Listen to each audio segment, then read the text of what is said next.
sou o Imaginável e bem-vindos a mais um vídeo. Voltamos com mais um episódio da série... Não tem nome a série? Vilões da Disney. Eu comecei contando a história da Fera, que era um vilão que se tornou o herói, baseado no livro A Fera em Mim. E hoje você vai conhecer a história da Rainha Má. Esse livro, chamado A Mais Bela de Todas, nos dá muitas respostas sobre a Branca de Neve. Você vai descobrir quem era o pai da rainha, quem era o pai da Branca de Neve, como ela adquiriu o espelho mágico, os seus feitiços e muito mais. A história da Rainha Má é muito mais triste do que a gente imagina. Lembrando que esse é um livro oficial da Disney, então tudo que eu disser aqui foi confirmado pela própria Disney. Antes de começar, eu peço que você se inscreva no canal se você é novo aqui. Tem vídeo novo toda quarta e domingo sobre animações de todos os tipos. Agora sim, vamos pro vídeo. Bom, primeiro de tudo, o mais importante é que em nenhum momento do livro é dito o nome da rainha, o que é bem estranho. Enfim, a rainha era filha de um artesão de espelhos e a sua mãe morreu ao dar à luz a ela. A mãe da rainha era conhecida por ser a mais bela de todo o reino, basicamente. O pai amava muito a mãe da rainha, por isso ele fazia vários espelhos para refletir a beleza dela. Ele era o melhor artesão de espelhos do país, tipo, vários reinos diferentes encomendavam espelhos com ele. Bom, e como a mãe da rainha morreu ao dar à luz a ela, o seu pai a odiava com toda a sua força. Por mais que ela fosse linda, ele chamava ela de feia o tempo inteiro e dizia sempre que ela não queria se casar, além de bater bastante nela. Quando adulta, ela estava limpando os espelhos perto de um poço quando o rei apareceu e se apaixonou por ela. Nesse momento, a mãe da Branca de Neve já havia morrido. O pai da rainha disse que é impossível um rei se apaixonar por uma camponesa feia como ela e que ela deve ter jogado algum feitiço nele.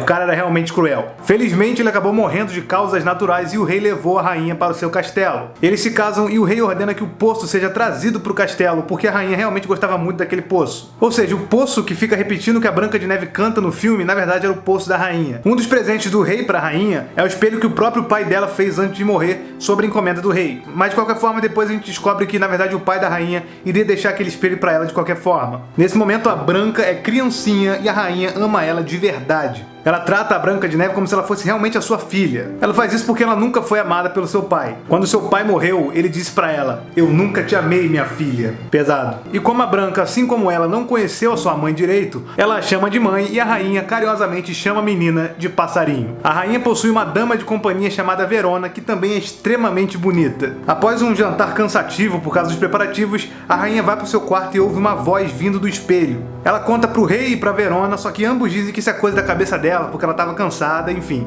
Alguns dias depois chega a famigerada guerra e o rei parte para algumas batalhas. Ele era o tipo de rei que botava armadura e ia pro meio da guerra para proteger o seu povo. Antes dele voltar, a rainha recebeu a visita de 3 irmãs primas do rei: Marta, Lucinda e Rubi. Exatamente as irmãs da feiticeira que amaldiçoou a Fera. Quem viu meu vídeo sobre a história da Fera já se ligou nisso. É óbvio que elas estariam aqui também, né? E elas continuam bem bizarras aqui. Elas falam pra Branca de Neve que elas iriam picá-la e fazer uma sopa com ela. A Branca vai correndo, chorando, contar pra rainha o que aconteceu. E a rainha, como sua mãe, vai lá e expulsa as 3 primas do rei pra longe do castelo pra sempre. O espelho fala novamente com a rainha e dessa vez, cheio de medo, ela vai lá e quebra ele. O rei chega e descobre tudo o que aconteceu e o espelho é jogado fora. Tempos depois, o rei regressa à guerra e o espelho reaparece consertado. Foram as 3 irmãs que enviaram o espelho para a rainha. O espelho revela que ele sabe de tudo o que se pode ver. E ele diz para a rainha que vê o rei morrendo na guerra. Um soldado enfia uma lança pelas suas costas e ele morre lá mesmo. A rainha fica desesperada, mas inicialmente ela pensa que é mentira, até que em seguida ela recebe a notícia pela Verona que o rei realmente morreu e que o corpo dele já tinha chegado no castelo.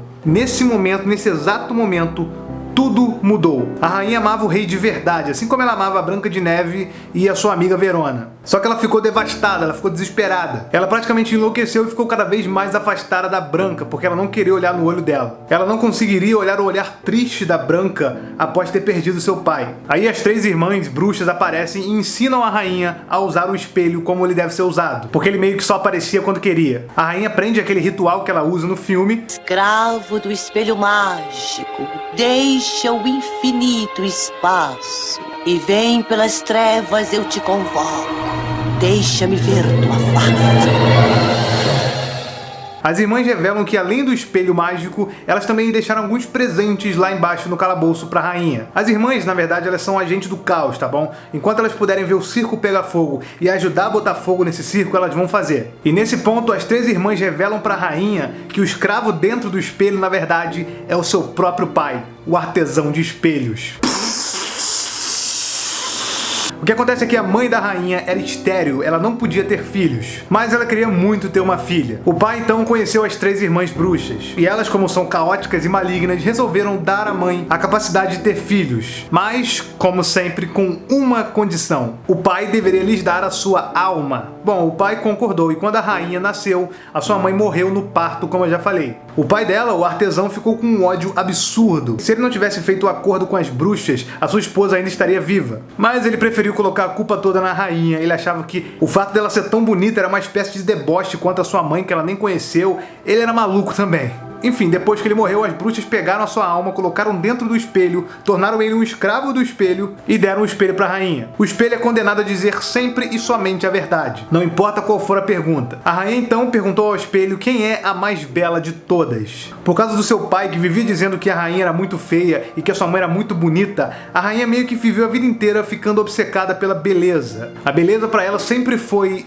o primeiro lugar, mas ela não era maluca sobre isso, ela simplesmente tinha muita vaidade. O espelho, no caso, o seu pai, respondeu que ela era a mais bela de todas. Ela ficou extremamente feliz, afinal essa foi a primeira vez que o seu pai a chamou de bela. Não só isso, a mais bela de todo o reino. E todo dia foi assim a partir daí. Ela acordava de manhã e perguntava ao espelho quem era a mais bela de todas. Até que um dia fatídico, o espelho disse que a rainha era bela, mas a mais bela de todas era Verona. A rainha nesse ponto estava muito mais obcecada pela beleza dela, extremamente obcecada. Então, para não cometer algo terrível contra a sua melhor amiga no castelo, ela resolveu mandar a Verona para uma missão diplomática em outro reino por vários anos. Aí ela perguntou pro espelho quem era a mais bela de todas e o espelho respondeu que era ela novamente. Ou seja, a mais bela de todas, na verdade, é a mais bela de todo o reino. A partir daí, a felicidade dela foi ficando cada vez mais única e exclusivamente no espelho. Afinal, era o próprio pai dela chamando ela de bonita. Esse, na verdade, foi sempre o sonho dela. O pai dela, como tá amaldiçoado, não pode simplesmente dizer que ela é feia, ele tem que obedecer e falar sempre a verdade. Ela praticamente esqueceu da Branca de Neve e foi ficando cada vez mais fria com as pessoas. A rainha, que transpirava amor e alegria pela Branca e pelo reino dela, estava desaparecendo cada vez mais e mais rápido. Agora existia uma mulher obcecada por beleza e somente isso. E ela se isolou ainda mais quando ela lembrou que as bruxas deixaram alguns presentes para ela lá no calabouço. Aquele livro de feitiços que aparece no filme, os ingredientes, tudo aquilo que foi dado para ela pelas bruxas.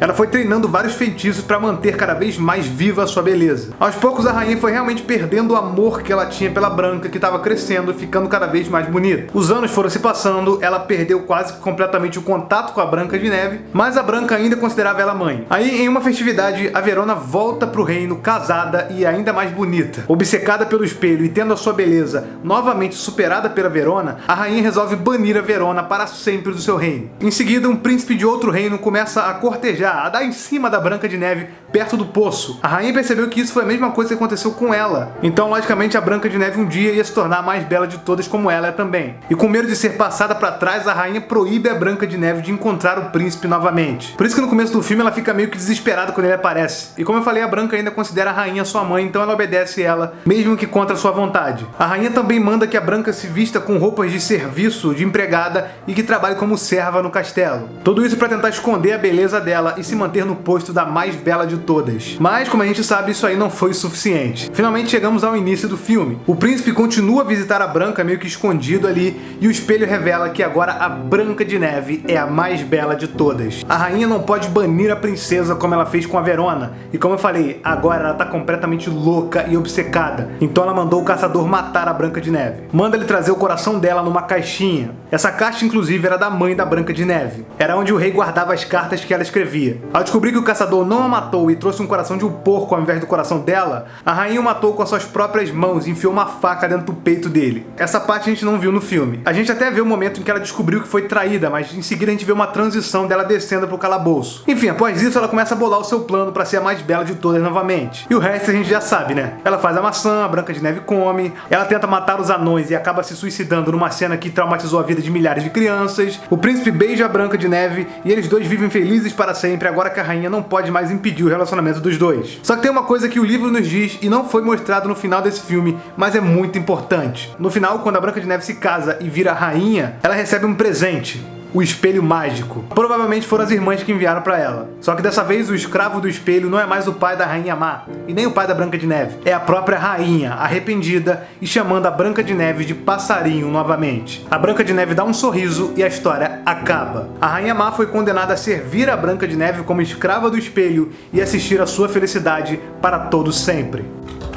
Enfim, com esse livro, a gente descobriu a origem do espelho, que era o pai da rainha amaldiçoado, a origem do poço, que não é tão relevante assim, mas tá no livro, quem era o pai da Branca de Neve e como ele morreu, e qual foi o destino verdadeiro da rainha e do caçador. Ah, e também o amor do príncipe com a Branca. No filme pareceu meio do nada, mas na verdade eles já se conheciam, só que eles eram proibidos de se encontrar direito. Não foi amor à primeira vista. Então é isso, essa é a triste história da Rainha Má. Uma mulher que apanhava do seu pai por ser considerada feia, mesmo sendo muito bonita, e que acabou por isso entrando em uma obsessão doentia pela beleza, a ponto de quase matar a menina que um dia ela chamou de filha, para no final ainda ser forçada a servir para sempre a verdadeira mulher mais bela de todas. E o roteiro desse vídeo aqui foi feito com a ajuda voluntária do inscrito Felipe Mauro. Tudo começou quando ele veio com a teoria de que aquele esqueleto que aparece no filme poderia ser o pai da Branca de Neve que a rainha prendeu, e que o corvo teria sido o caçador amaldiçoado pela rainha após traí-la. Aí ele encontrou esse livro e descobriu que na verdade não foi bem isso que aconteceu. Como não é mostrado uma passagem de tempo clara nem no livro e nem no filme,